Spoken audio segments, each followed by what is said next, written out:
Est-ce que vous m'entendez? Oui, Vous m'entendez? Oui. Alors, on continue. Donc, la classification, on a dit que la classification, elle repose sur la sélectivité, sur l'ASI et sur la lipophilie qui conditionne les effets secondaires.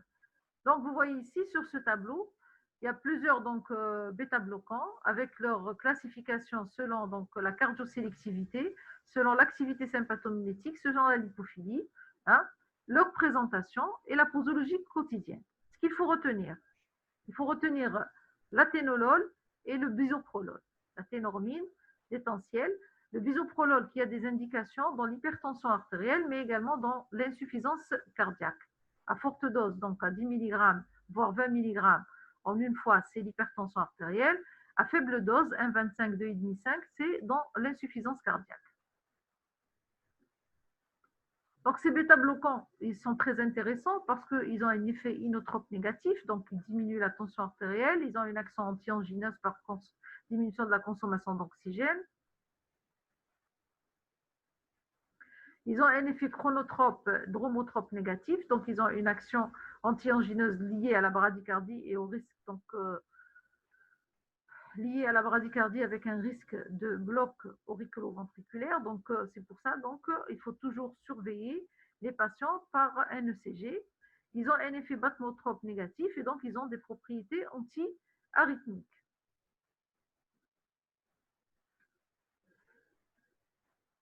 Ils ont un effet vasculaire, donc le blocage des bêta-2 libère le tonus alpha-vasoconstricteur. Ça veut dire qu'il va y avoir une vasoconstriction, hein, et c'est pourquoi donc il y a un risque d'aggravation du phénomène de Raynaud, par exemple.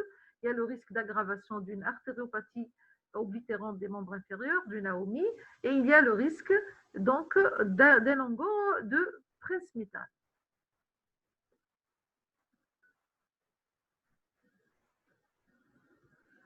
Ils ont des effets extracardiaques, bronchoconstriction, bien sûr, ils ont un effet également IEC-like. C'est très important ça à connaître. Il y a une diminution de la glycogénolyse hépatique, il y a un risque d'hypoglycémie chez le diabétique, il y a une diminution de la lipolyse, donc il y a une prédisposition à l'insulinorésistance, et il y a une diminution de la pression intraoculaire. Donc, chez les patients, s'il y a une diminution de la lipolyse, ça veut dire que avec insulinorésistance, ça veut dire que chez les patients qui sont obèses, si on leur donne des bêta-bloquants, on va encore aggraver leur insulinorésistance et on va encore les prédisposer à l'obésité. Ça veut dire que les patients qui sont obèses, on ne va pas leur rendre service.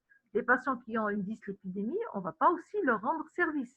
S'ils donnent donc un risque d'hypoglycémie, ça veut dire que ce n'est pas intéressant de les prescrire chez les patients diabétiques.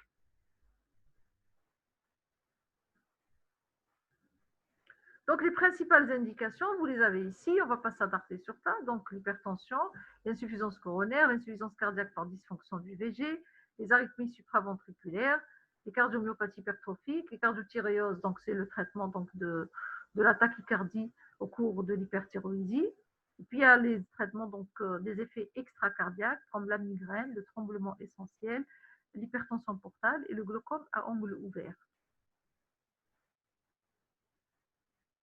Donc, tout traitement, il faut commencer par un bilan préthérapeutique, c'est pour éliminer les contre-indications et pour vérifier les interactions médicamenteuses. Donc, les contre-indications, vous les avez ici. Donc, il ne faut jamais donner de bêta-bloquants chez les patients en insuffisance cardiaque décompensée. Les bêta-bloquants, c'est le traitement de l'insuffisance cardiaque en dehors de la décompensation. C'est le traitement de l'insuffisance cardiaque avec altération de la fraction VG. Ce sont des médicaments qui sont bradycardisants et qui prédisposent au BAV, donc c'est une contre-indication de les donner lorsqu'il y a un BAV du deuxième et troisième degré, contre-indiqué en cas de bradycardie inférieure à 50. C'est des médicaments qui prédisposent à la bronchoconstriction, c'est des médicaments qui prédisposent à la vasoconstriction, donc contre-indiqués dans l'asthme, la BPCO, l'AOMI, dans le phéochromocytome, dans le phénomène de Raynaud et dans l'angor de Prince-Métal. Faire très attention aux interactions médicamenteuses, particulièrement les associations incompatibles comme le verapamil et l'amiodarone. Il y a un risque de prédisposition au BAV. Et faire très attention à l'utilisation des AINS parce que les AINS ont un effet antagoniste avec les bêta-bloquants. Et puis, il faut faire très attention au terrain, bien sûr, chez le sujet âgé, en cas d'insuffisance rénale, en cas d'insuffisance hépatique, en cas d'insulinorésistance, etc. Alors, c'est très important, donc cette diapo, elle est très importante. Il faut bien choisir le médicament. Il faut commencer, si on a le choix, bien sûr, si on donne pour le traitement. Pourquoi c'est contre-indiqué chez les patients diabétiques obèses? Pourquoi on utilise des bêta-bloquants dans l'insuffisance cardiaque par dysfonction du VG? Alors ça, ce sont deux bonnes questions, effectivement. Donc, on revient toujours donc, aux propriétés du médicament. Hein, et c'est toujours grâce aux propriétés du médicament que vous allez pouvoir donc répondre à cette question. Donc, on a dit qu'ils sont inotropes négatifs, hein, et donc ils ont un effet antihypertenseur, donc il y a une diminution de la consommation d'oxygène, et on a dit qu'ils sont donc chronotropes et dromotropes négatifs, donc ils ont une action anti-angineuse qui est liée donc à la bradycardie. Et on a dit que le blocage des bêta-2 donc, libère le tonus et donc il y a le risque donc, de cet effet vasculaire. Et on revient donc chez le diabétique. Pourquoi donc c'est contre-indiqué chez le diabétique? Parce qu'on a dit qu'il y a une diminution de la glycogénolyse hépatique et il y a le risque d'hypoglycémie. C'est tout. C'est pour ça donc qu'ils sont contre-indiqués chez les patients diabétiques. Ils ne sont pas contre-indiqués, hein, mais il faut les utiliser avec beaucoup de prudence, c'est tout. Ils ne sont pas contre-indiqués. Il y a aussi, ce sont des médicaments qui prédisposent à l'insulinorésistance. Ce sont des médicaments qui prédisposent à l'insulinorésistance. Donc, si on les donne chez les sujets qui sont obèses, on va augmenter encore l'insulinorésistance et donc on va augmenter encore le risque d'obésité. Alors, pas contre-indiqué chez les diabétiques et obèses. Oui, ils ne sont pas contre-indiqués. On n'a jamais dit que c'est contre-indiqué. On a dit qu'il faut faire très attention, c'est tout. Alors, pourquoi on les utilise dans l'insuffisance cardiaque par dysfonction du VG? Ça, ce sont les bêta-bloquants. Ils ont été pendant très longtemps, contre-indiqués chez les patients qui présentent une insuffisance cardiaque. On a toujours pensé donc qu'ils prédisposent au contraire à la décompensation cardiaque par l'effet donc vasculaire. Par contre, sur la base d'études épidémiologiques, on a constaté que chez les patients qui sont en insuffisance cardiaque, si on ralentit le rythme, si on ralentit le rythme cardiaque, on a beaucoup de chances donc à récupérer avec bien sûr les IEC, donc à lutter plutôt avec les IEC contre le remodelage ventriculaire. Donc c'est pour ça donc les IEC, plutôt les IEC, donc ils luttent contre le remodelage ventriculaire et puis ils récupèrent donc l'architecture du VG et puis les bêta-bloquants, ils vont ralentir donc la fréquence cardiaque et donc ils vont diminuer la prédisposition à la décompensation cardiaque.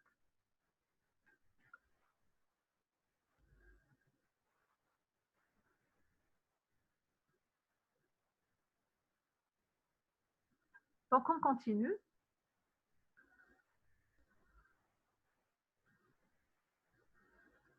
Donc c'est très important de choisir donc la posologie et la molécule. Le choix, il dépend de la propriété bêta-1. Si on veut être cardiosélectif, donc juste agir sur l'hypertension artérielle ou bien l'utiliser comme l'anti-angoro, à ce moment-là, donc, c'est le meilleur choix, donc c'est prendre un médicament cardiosélectif. Maintenant, si on va l'utiliser dans le traitement de l'hypertension portale ou bien si on va l'utiliser dans la migraine, le tremblement essentiel, etc., peu importe, on peut utiliser donc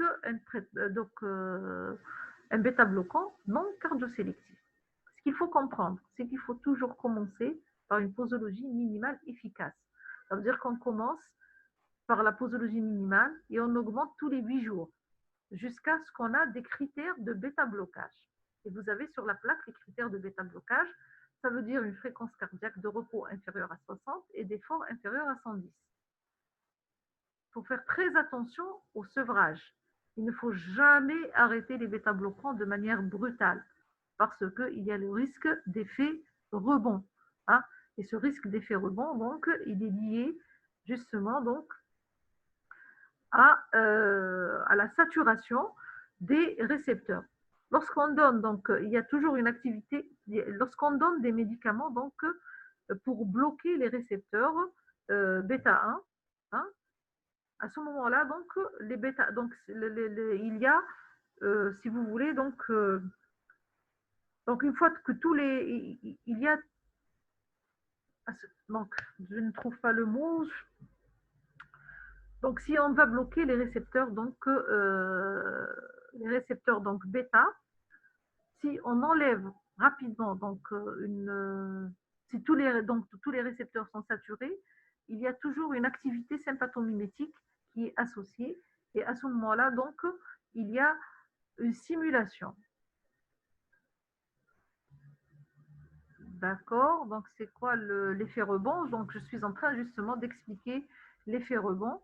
Hein. Je suis en train d'expliquer l'effet rebond. Donc si on donne un traitement bêta-bloquant, si on donne un traitement bêta-bloquant,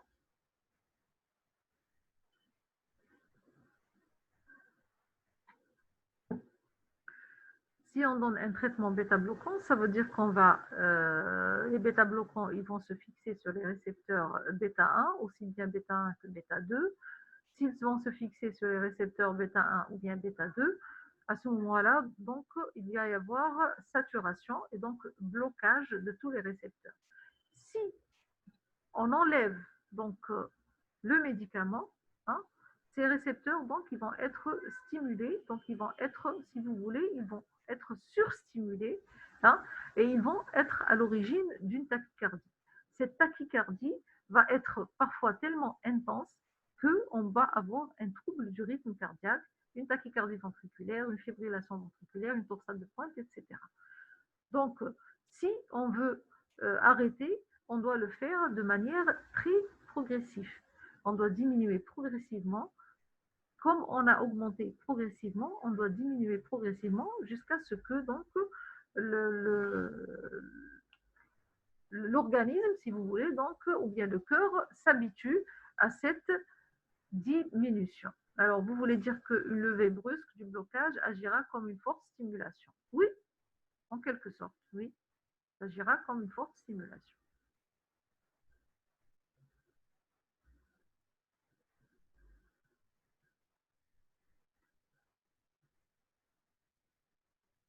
Donc, la conduite pratique, donc le bilan préthérapeutique, les effets secondaires, donc vous les devinez, c'est comme on a dit que si vous connaissez les effets donc enfin les effets thérapeutiques, la pharmacodynamie, donc vous allez déduire certainement les effets secondaires, la bradycardie, le BAV, l'hypoglycémie, la bronchoconstriction, le phénomène de Raynaud. Bon, il y a d'autres facteurs comme les cauchemars, l'insomnie, l'impuissance, la surcharge pondérale, etc. Deuxième traitement antihypertenseur, les inhibiteurs calciques. Alors, ces inhibiteurs calciques,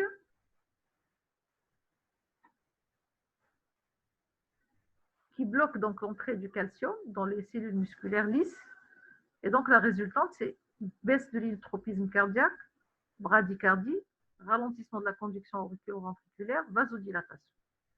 Voilà. Et donc, vous allez deviner les effets. Donc, les différents produits, il y a deux générations. Il y a les inhibiteurs calciques de première génération et les inhibiteurs calciques de deuxième génération.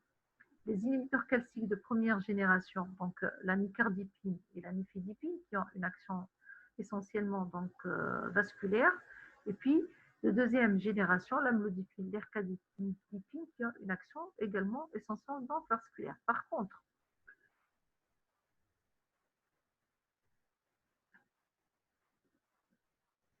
donc, on aura moins d'effets rebonds et de phénomènes de Raynaud si on utilise des bêta-bloquants avec ASI.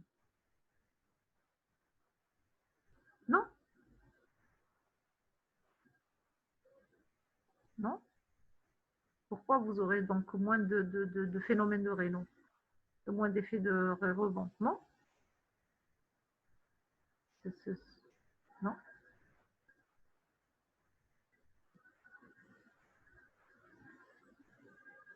Donc, on revient donc vers les inhibiteurs calciques. Donc, ce qu'il faut retenir, il faut retenir les médicaments antihypertenseurs. Voici les médicaments antihypertenseurs que vous devez retenir. Il y a la nifedipine, la nicardipine, l'amlodipine et la lercanidipine qui, normalement, donc, n'est pas commercialisée chez nous. Donc, les indications de ces inhibiteurs calciques sont essentiellement l'hypertension artérielle, dont l'efficacité dépend de la dose. Ce sont des médicaments cardioprotecteurs et néphroprotecteurs. Et la deuxième indication, c'est l'insuffisance coronarienne. Les autres indications, vous les avez sur la plaque. Toujours commencer par un bilan préthérapeutique, donc pour trouver les contre-indications, c'est la grossesse et l'allaitement. Ce sont des médicaments donc, qui diminuent la conduction auriculo-ventriculaire, donc ils sont contre-indiqués en cas de BAV du 2e et 3e degré. Ça concerne, et l'insuffisance cardiaque, ça concerne le verapamil et le diltiazem. Ce sont des médicaments qui sont contre-indiqués dans la phase aiguë de l'infarctus du myocarde. Ça concerne la nifedipine et la nicardipine. Pourquoi? Parce que ce sont deux médicaments qui sont tachycardisants. Les bêta-bloquants, l'association est contre-indiquée avec verapamil et tildiazem, donc il y a risque d'aggravation et de prédisposition encore plus importante à faire un BAV. Les effets secondaires, donc tachycardie surtout avec les dérivés de la dihydropyrimidine, troubles de la conduction surtout avec les verapamil et tildiazem, et puis d'autres effets secondaires que vous connaissez. Les inhibiteurs de l'enzyme de conversion. Donc si on prend le schéma donc, de la physiologie, donc on sait que l'angiotensinogène de synthèse hépatique sera transformé par la rénine d'origine rénale en angiotensine 1, 2L, en angiotensine 1, et puis par l'enzyme de conversion en angiotensine 2. Et puis cette angiotensine 2 qui va aller vers les récepteurs AT1 pour entraîner une vasoconstriction, l'augmentation de la pression artérielle, l'augmentation de l'hypertrophie ventriculaire, qui vont donc accessoirement sur les récepteurs 2, qui va aller également sur la surrénale pour agir comme donc sur la production d'aldostérone et donc sur la rétention hydrosodique. Ça veut dire que si on veut bloquer et faire baisser la tension artérielle, la vasoconstriction, si on veut lutter contre l'hypertrophie ventriculaire, on va bloquer donc l'inhibiteur de l'enzyme de conversion, et donc on va bloquer, si vous voulez, donc la transformation de l'angiotensine 1 en angiotensine 2. La même chose, donc si on veut lutter contre la vasoconstriction, contre l'hypertension artérielle et contre l'HVG, donc on va aller en bloquant l'angiotensine 2 pour qu'elle ne se fixe pas sur les récepteurs AT2 par les ARA2. Donc les effets cliniques, on vient de voir, donc c'est la baisse de la pression artérielle, l'augmentation du débit cardiaque, limiter le remodelage ventriculaire et retarder donc la progression de l'athérosclérose. Il y a aussi la diminution de la progression de la microalbuminie et de l'insuffisance rénale.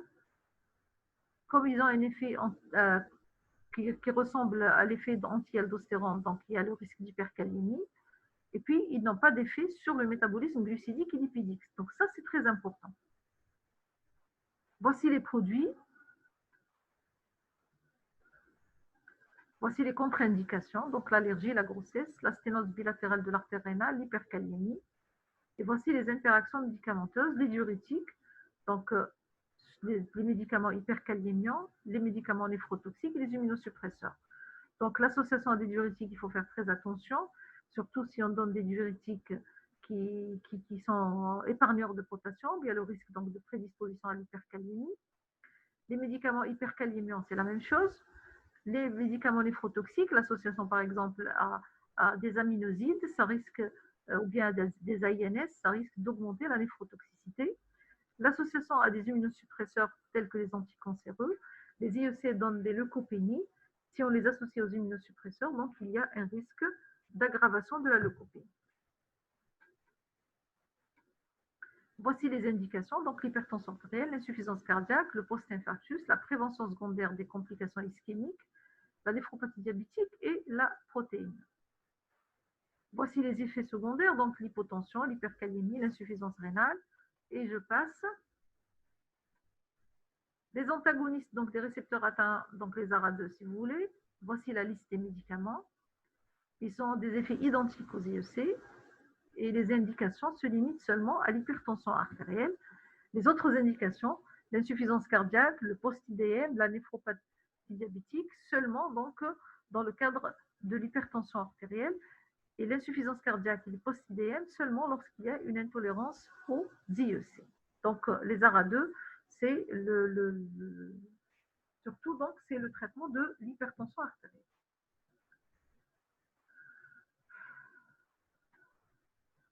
Enfin, il y a les thiazidiques, et on a vu donc les diurétiques tout à l'heure. Donc, si on se réfère à toutes ces données, hein, quelle est l'indication donc chez cette patiente si on doit lui donner un traitement médicamenteux? Qu'est-ce qu'on va lui donner comme traitement? Alors, essayez de me répondre, s'il vous plaît, parce qu'on a dépassé déjà le temps. Est-ce que vous m'entendez? Qu'est-ce que vous lui... C'est une patiente, on revient à la patiente. Donc, c'est une patiente qui a une tension artérielle qui est grade 1, qui a donc des facteurs de risque cardiovasculaire, particulièrement de la dyslipidémie et de l'obésité. Qu'est-ce que vous allez lui proposer comme traitement? Nous avons parlé des bêta-bloquants, nous avons parlé des... donc, pas de bêta-bloquants déjà, très bien, très bien. Donc, nous avons parlé des inhibiteurs calciques, des IEC, des ARA2, des inhibiteurs calciques, oui, pourquoi pas, parce que ce sont des médicaments qui n'ont aucune action sur le métabolisme lipidique. Donc, ça peut être, oui, NIEC, pourquoi pas, oui, ce sont des médicaments donc, qui ne sont pas, donc, qui n'ont aucune action sur le métabolisme lipidique. Très bien, oui. NIEC, un inhibiteur calcique, oui. D'accord. Donc, le choix, donc, il doit être toujours personnalisé. Donc, on a dit que le choix doit être personnalisé. En cas de maladie coronarienne, on préfère les médicaments qui ont un effet anti-angiineux, les bêta-bloqueurs. On préfère les médicaments, les ARA2, donc les bloqueurs du système rénine-angiotensine, les ARA2 et les IEC, pour lutter contre le remodelage ventriculaire. On préfère les anticalciques, c'est justement qui ont un effet anti-angineux. Ils diminuent la consommation de l'oxygène. S'il y a de l'insuffisance cardiaque, on préfère les bloqueurs du système rénine-angiotensine pour lutter contre le remodelage, les diurétiques, les bêta-bloquants.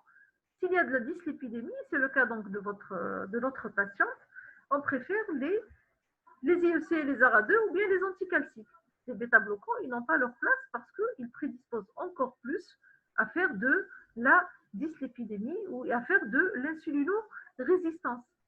Si le patient il a un diabète, on préfère donc les inhibiteurs de l'enzyme de conversion, les ARA2, en premier lieu parce qu'ils sont néphroprotecteurs. Les anticalciques également sont néphroprotecteurs et cardioprotecteurs et on peut les conseiller aux diabétiques. Les bêta-bloquants, on les laisse toujours en dernier lieu. Pourquoi?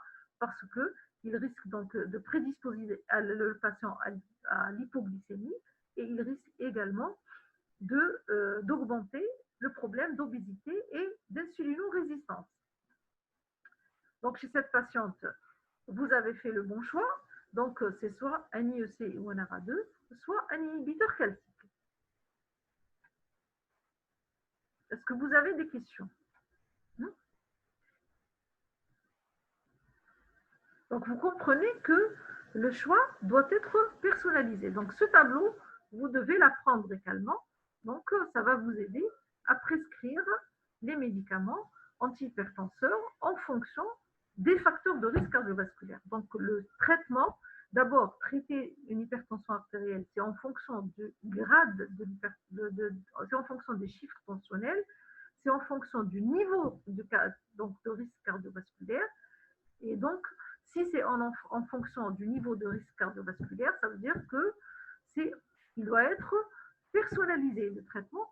Chaque patient a son profil et chaque patient a le traitement qui correspond à son profit.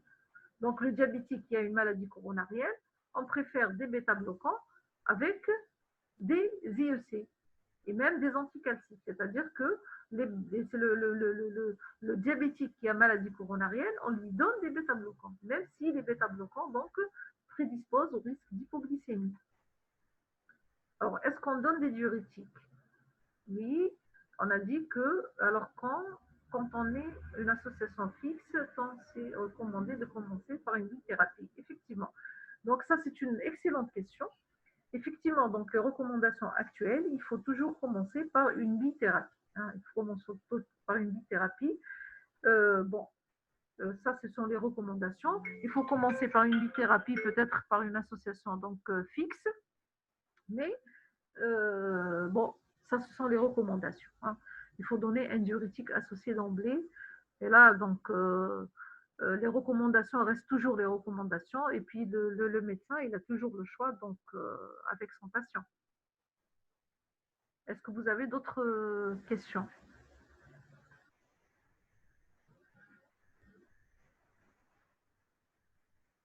Est-ce que vous avez d'autres questions?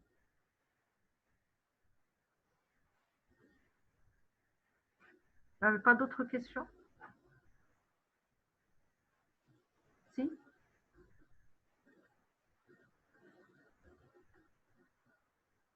Oui, le traitement, il est toujours à vie. Le traitement de l'hypertension artérielle, c'est à vie.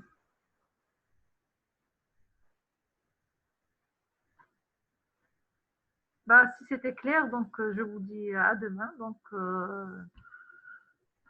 même s'il y a stabilisation, le traitement, il est à vie. Hein. Même s'il y a stabilisation, le traitement, il est à vie. Justement, c'est le traitement qui permet donc de maintenir la tension artérielle stable.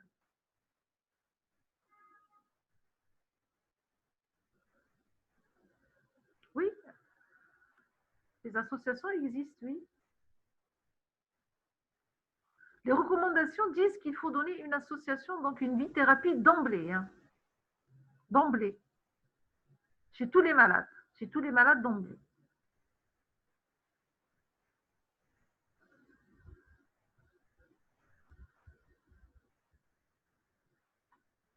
Vous avez d'autres questions? Non? Donc, je vous dis à demain. Donc, au revoir et à demain.